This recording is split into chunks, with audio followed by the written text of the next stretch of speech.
श्रीविष्णोरष्टाविशन्तिनामस्तोत्रम्। अर्जुन उवाच किं नु नाम सहस्राणि जपते च पुनः पुनः यानि नामानि दिव्यानि तानि चाचक्ष्व केशव।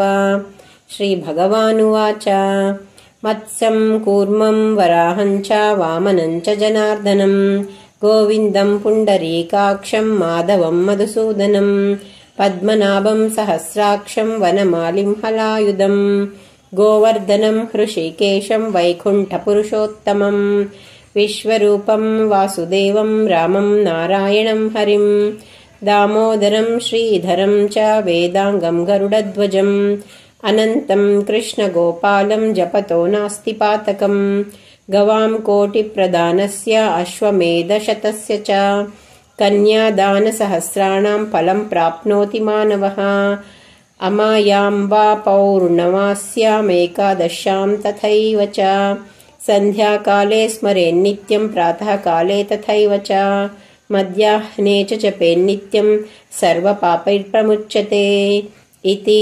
श्रीविष्णोरष्टाविशन्तिनामस्तोत्रम्।